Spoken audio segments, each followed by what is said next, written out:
Hi అండి, welcome back to my channel. అందరూ ఎలా ఉన్నారండి? బాగున్నారా? మేమైతే చాలా బాగున్నాం. మీరు కూడా బాగుండాలని నా దేవుని మనస్ఫూర్తిగా కోరుకుంటున్నాను. ఈరోజు వీడియో వచ్చేసి గోదావరి జిల్లాల్లో ఎక్కువగా వండుకొని తినే పండుగప్ప చేపల ఎగురు. దీని టేస్ట్ అయితే చాలా బాగుంటుందండి. ఇది వచ్చేసి సముద్రం చేప మాట, ఉప్పునీటి చేప అని కూడా అంటారంట. దీని టేస్ట్ ఎక్కువగా ఉండడం వల్ల దీని కాస్ట్ కూడా ఎక్కువగానే ఉంటుందండి. ఇది వచ్చేసి నేను కేజీన్నర చేపదైతే చూపిస్తున్నాను. ఫుల్ ప్రిపరేషన్ ఏంటో చూసేయండి. ముందుగా మా వారైతే ఒక కేజీన్నర చేప అయితే కొనుక్కొచ్చారండి. దీనిపైన ఉన్న పులుసు అంతా గోకేసుకొని శుభ్రంగా తోమి గొరకు మీద అలాగే సాల్ట్ వేసి బాగా ఒక 2-3 సార్లు అయితే బాగా శుభ్రంగా కడిగేసుకుని ఇలా చిన్న చిన్న ముక్కలుగా కట్ చేసుకున్నానండి. ఫిష్ అయితే నాకు చేయడం రాదు, అయినా కూడా ఇలాగ కట్ చేసేసుకున్నాను.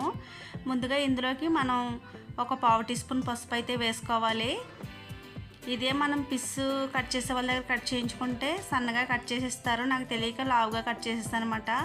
అలాగే రుచికి సరిపడా సాల్టు, ఒక 4 స్పూన్లు కారం కూడా వేసుకోవాలి. సాల్ట్ అయితే స్టార్టింగ్లో తక్కువగానే వేసుకోండి. నేనైతే 1 స్పూనే వేసుకున్నాను. చేపలు కలిపేటప్పుడు మనం ఒక 10 నిమిషాలు పక్కన పెడతాం కాబట్టి సాల్ట్ అనేది ఎక్కువగా పట్టేస్తుందండి, అందుకే మనం తక్కువగా వేసుకోవాలి. అలాగే ఒక 2 స్పూన్లంతా ఆయిల్ కూడా వేసుకొని ఇదంతా బాగా కలిసేలాగా చేప ముక్కలకి పట్టేలాగా కలిపేసుకోవాలి. ఇలా బాగా కలుపుకొని పక్కనైతే ఒక 10 నిమిషాల పాటు పెట్టుకోవడం వల్ల మనకి ఈ చేప ముక్కలు అనేవి గట్టిపడతాయండి. ఎందుకంటే ఈ చేప చాలా మెత్తగా ఉంటుంది అన్నమాట. మనం కర్రీలో వేయగానే విడిపోతాయి ముక్కలు. చాలా జాగ్రత్తగా వండుకోవాలండి ఈ చేప. చూసారు కదా, ఇలా ఫిష్ అంతా మనం పట్టించేసుకున్నాక మూత పెట్టి ఒక 10 నిమిషాలు అయితే పక్కన పెట్టేసుకోవాలి. ఇలా అన్ని ముక్కలకి కూడా బాగా పట్టించుకోవాలండి. చూసారు కదా, కారం అయితే మనకి కరెక్ట్గానే సరిపోతుంది. సాల్ట్ అయితే మళ్ళీ వేసుకోవాలి కర్రీలోని. ఇలా చేపల కూరలో కారం ఎక్కువ వేయడం వల్ల మనకి నీసు వాసన అనేది రాకుండా ఉంటుంది అన్నమాట. ఇప్పుడు మూత పెట్టి ఒక 10 నిమిషాలు పక్కన పెట్టేసుకోవాలి. ముందుగా మసాలా అయితే తయారు చేసుకోవాలండి. ఇందులోకి 1 స్పూను ధనియాలు, 1 స్పూన్ జీలకర్ర, 1 స్పూన్ గసగసాలు, ఒక 10 లవంగ మొగ్గలు, ఒక 5 యాలకులు, ఒక చెక్క ఇలాగా దాల్చిన చెక్క తీసుకుని ముక్కలుగా విరుచుకుని పెట్టుకోవాలి. అలాగే ఒక మీడియం సైజు వెల్లుల్లిపాయ, ఒక చిన్న అల్లం ముక్క కూడా తీసుకుని రెడీగా పెట్టుకోవాలి. ఇప్పుడు ఇవన్నీ మిక్సీ జార్లో వేసుకొని మసాలా అయితే పేస్ట్ లాగా అయితే చేసేసుకోవాలండి. మనకి ఈ మసాలానండి కర్రీకి టేస్ట్ ఇచ్చేది, కాబట్టి మనం బాగా చేసుకోవాలన్నమాట. ఈ మసాలా అనేది పర్ఫెక్ట్గా చేసుకుని కర్రీలో వేసుకుంటే మనకి టేస్ట్ అంతా ఈ మసాలాతోనే వస్తుందండి చేపల కూరకి. ఇప్పుడు మూత పెట్టి మిక్సీ అయితే పెట్టేసుకున్నాను. చూసారు కదా, ఇలా పేస్ట్ లాగా అయితే చేసేసుకుని ఇది పక్కన అయితే పెట్టేసుకోవాలి. ఇప్పుడు ఇందులోకి నేను ఒక 3 ఉల్లిపాయలు ఇలా చిన్న ముక్కలుగా కట్ చేసుకున్నాను. అలాగే ఒక 2 టమాటాలు కూడా ఇలా చిన్న చిన్న ముక్కలుగా కట్ చేసుకున్నాను. ఒక 7 పచ్చిమిర్చి ఇలా పొడవుగా కట్ చేసుకుని రెడీగా పెట్టుకోవాలి. ముందుగా స్టవ్ అయితే వెలిగించేసుకుని ఒక వెడల్పాటి ప్యాన్ అయితే పెట్టేసుకోవాలి.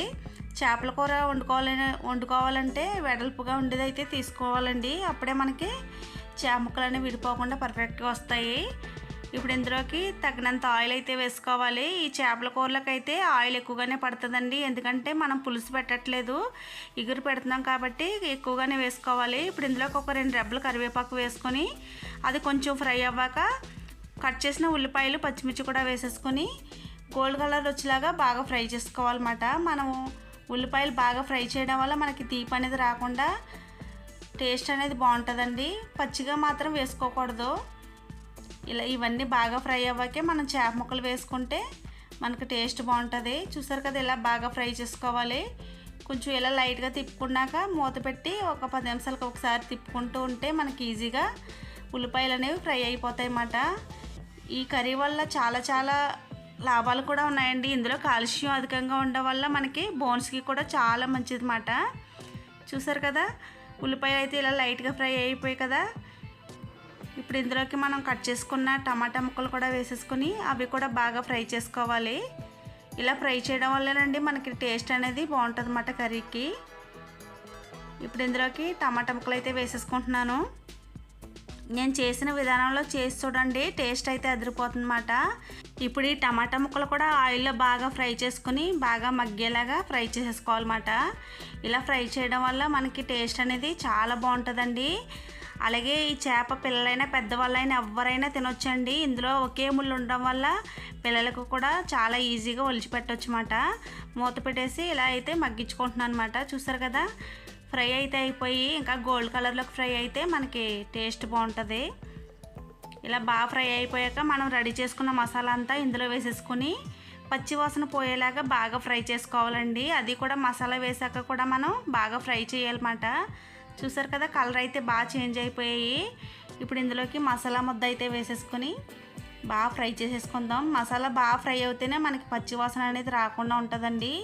మనం అల్లం వెల్లుల్లి అన్నీ కలిపి ఇందులో పేస్ట్ చేసాం కాబట్టి ఆ వాసన అనేది రాకుండా ఉండాలంటే బాగా ఫ్రై చేసుకోవాలన్నమాట. చూసారు కదా, ఇలా పేస్ట్ కూడా వేసేసుకొని బాగా కలుపుకుంటూ ఫ్రై చేసుకుంటే మనకి ఈజీగా ఫ్రై అయిపోతాయి. ఈ ప్రాసెస్ అంతా మీడియం టు హైలో పెట్టుకుని చేసుకోండి.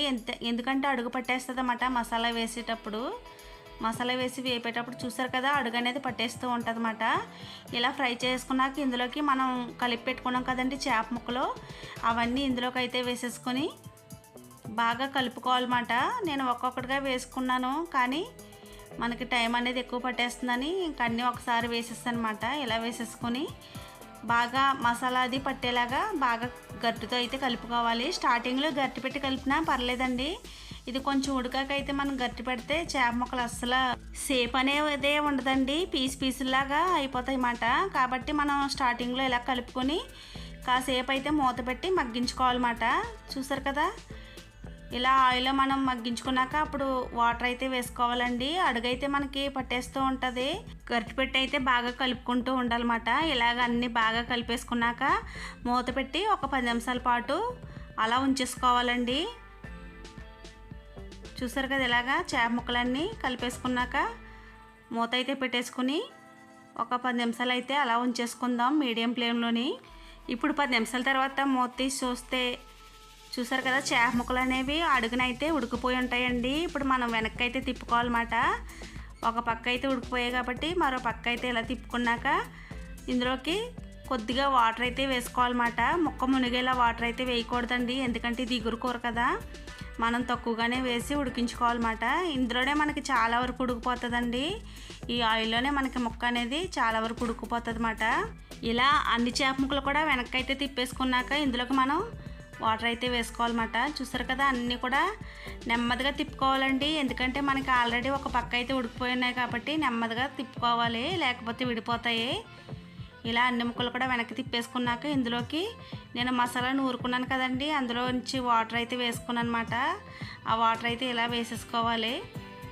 ఇంకా తక్కువగా ఉన్నాయి కాబట్టి ఇంకో కొన్ని వాటర్ అయితే వేసుకొని ఇందులోకి గట్టి అయితే పెట్టకూడదండి. గట్టి పెట్టకుండా మనం ఒక క్లాత్ సహాయంతో అయితే పైకి తిప్పుకోవాలన్నమాట. దీన్ని ఇలా పట్టుకుని అయితే ఇలా తిప్పుకోవాలి, ముక్కలు విడిపోకుండానే. ఇలా తిప్పేసుకుని మళ్ళీ స్టవ్ మీద పెట్టేసి ఒక 10 నిమిషాలు ఉడికించుకుంటే మనకి ఈజీగా పండుకప్ప కర్రీ అయితే రెడీ అయిపోతుందండి. చూసారు కదా, ఇలాగా మనకి ముక్కలు కూడా సరిగా మునిగేలాగా వేయలేదు నేను వాటర్ అయితేని. ఇలా బాగా సర్దుకొని ముక్కలన్నీ మూత అయితే పెట్టేసుకుందాం. నాకు కేజీన్నర చేప కదండి, ఇది కొంచెం చిన్నగా అయిపోయింది అన్నమాట, కొంచెం ఇరుక అయిపోయింది, అందుకే ఇలా సర్దుకుంటున్నాను. ఇలా గట్టితో నెమ్మదిగా ఇలా పక్కకి సైడ్గా చేసుకుంటూ అన్నీ ముక్కలు ములిగేలాగా చేసుకుంటూ మూత అయితే పెట్టేసుకుని ఒక 10 నిమిషాలు అయితే ఉడికించుకుంటే మనకి కర్రీ అయితే రెడీ అయిపోద్ది. ఇందులోకి సాల్ట్ తక్కువగా ఉంటుందని చెప్పాను కదండి, ఇప్పుడు సాల్ట్ అయితే వేసేసుకోవాలి. నేను ఇంకొక ½ టీ స్పూన్ అయితే వేసుకుంటున్నాను. ముందు ఒక స్పూన్ అయితే వేసాను కదండి, మళ్ళీ ఒక ½ టీ స్పూన్ అయితే వేసుకుంటున్నాను అనమాట. ఇదంతా మళ్ళీ ఒకసారి బాగా కలుపుకొని అప్పుడు మూత అయితే పెట్టేసుకుంటాను. కలిపేసుకున్నానండి, మీకైతే చూపించలేదు. ఇలా కలిపేసుకున్నాక మూత పెట్టి ఒక 10 నిమిషాలు ఉడికించుకుంటే మనకి కర్రీ ఈజీగా రెడీ అయిపోద్ది. చూసారు కదా, 10 నిమిషాల తర్వాత అయితే మనకి ఆయిల్ అనేది పైకి కనబడుతుంది కదా, ఇలా పైకి వస్తే మనకి కర్రీ అనేది రెడీ అయిపోయినట్టు అర్థం అన్నమాట. ఇప్పుడు ఇందులోకి మనం కట్ చేసి పెట్టుకున్న కొత్తిమీరని వేసేసుకొని గార్నిష్ చేసుకుంటే వేడి వేడి పండుగప్ప కర్రీ అయితే రెడీ. నచ్చితే కనుక మీరు కూడా ట్రై చేయండి. దీని టేస్ట్ అయితే అదిరిపోతుందండి, చాలా చాలా బాగుంటుంది అన్నమాట. మా పిల్లలు కూడా చాలా ఇష్టంగా తిన్నారు ఈ కర్రీని. ఇలా కాసేపు కొత్తిమీర వేసి కాసేపు అయితే మగ్గించుకోవాలండి. మగ్గించుకొని స్టవ్ అయితే ఆపేసుకుంటే మన కర్రీ అయితే రెడీ అయిపోయినట్టే. చూసారు కదా, ఒక చేప ముక్క కూడా విడిపోకుండా ఎంత పర్ఫెక్ట్గా వచ్చిందని. మూత అయితే పెట్టేసుకుని స్టవ్ అయితే ఆపేసుకుందాం. వీడియో అయితే ఇంతేనండి. నచ్చితే కనుక లైక్ చేయండి, షేర్ చేయండి, సబ్స్క్రైబ్ చేయండి. Thanks for watching.